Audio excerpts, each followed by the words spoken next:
என்னைக்கெல்லாம் வந்து நான் டேயை பர்ஃபெக்ட்டா கொண்டு போகணும்னு சொல்லி பயங்கரமா பிளான் பண்ணி என்னோட டைரியில நோட் பண்ணி வைக்கிறேனோ, அதுக்கு அகெயின்ஸ்டா தான் எப்பயுமே நடந்துட்டு இருக்கு. அதே மாரி தான்.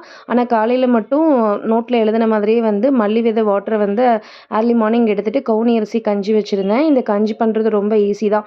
முந்தின நாள் நைட்டு அரிசிய கழுவி ஊற வச்சிரணும். காலையில மிக்ஸியில பல்ஸ் மோட்ல போட்டு அரைச்சு எடுத்து, ஒரு குக்கர்ல சேர்த்து நெறைய தண்ணியும், உப்பும் சேர்த்து 5 விசில் எடுத்து வச்சோம் அப்டின்னா, கஞ்சி ரெடி ஆயிரும். இது கூட வந்து தயிர் கலந்து சாப்பிடணும். என்கிட்ட தயிர் இல்லாததுனால, முந்தின நாள் வச்ச சாம்பாரோட தொட்டு சாப்பிட்டுட்டேன். அதுக்கு மேல தான் ட்விஸ்ட்டே. மத்தியானம் பயங்கர உடம்பு சரியில்லாம போனதுனால, குக் பண்ண முடியல. ஸோ ஹஸ்பண்ட் வந்து கடையில லஞ்ச் வாங்கி குடுத்துட்டாங்க. அத சாப்பிட்டுட்டு, இன்னைக்கு பண்ணதுலயே உருப்படியான வேலைனா, இந்த புக்க ரீட் பண்ணது தான். இதுல பார்த்தீங்கன்னா, ரூபவதியான பெண், கீழ்ப்படிகிற பெண், உலக ஆசை இல்லாத பெண், சாந்தமும் அமைதலும் உள்ள பெண், தகப்பன் சொல் கேட்டு நடக்கும் பெண், ஞானமுள்ள பெண், ஆத்தும ஆதாயம் செய்யும் பெண், உபவாசித்து ஜெபிக்கும் பெண், தன் ஜனத்திற்காக விலைக்கிரயம் கொடுத்த பெண், தன் ஜனத்திற்காக பரிந்து பேசும் பெண். இந்த 10 குவாலிட்டியுமே என்கிட்ட இருக்கான்னு கேட்டா, என்கிட்ட சத்தியமா இல்ல. அதனால இந்த புக்க படிச்சு இந்த 10 குவாலிட்டியும் வளர்த்துக்கலாம் அப்படின்னு சொல்லிட்டு இந்த புக்க வாங்குனேன். இன்னைக்கு தான் இன்ட்ரோடக்ஷன் மட்டும் ஒரு 23 பக்கம் மட்டும் ரீட் பண்ணேன்.